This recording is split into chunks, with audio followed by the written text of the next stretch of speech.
Sophie Amalie Moth, Countess of Samsøe, was the officially acknowledged royal mistress of King Christian V of Denmark. Together they had 5 acknowledged illegitimate children, all of whom bore the surname Danneskiold. In 1677 she was elevated to be the first Countess of Samsøe.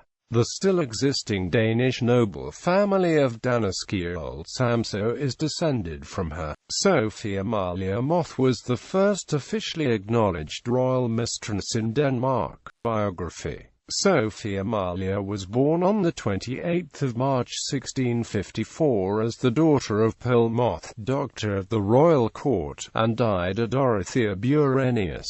The relationship with the monarch was more or less arranged by her mother, and started in 1671 or 1672. Sophie bore Christian 6 children, each of whom he acknowledged publicly.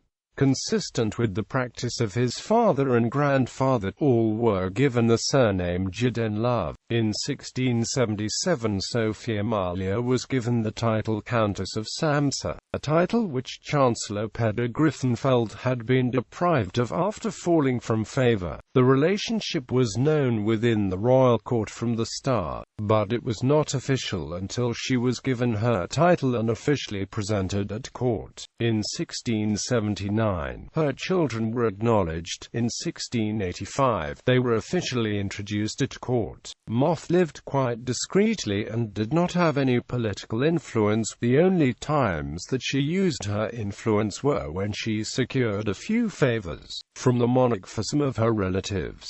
Her brother Matthias Moth, in particular, used the connection to his advantage. In 1682, she was granted estates in Gottorp. After Niels Juel's death in 1697, the king arranged for her to take over his mansion, today known as the Thop Palace, after a later owner, and housing the French embassy in Copenhagen. 2 years later Christian died, and she lived a quiet life on her estate until her death in 1719. 20 years later, Christian Danneskiold, their oldest son, took over the mansion after her. Children. Sophie Amalie's 6 acknowledged illegitimate children by Christian V were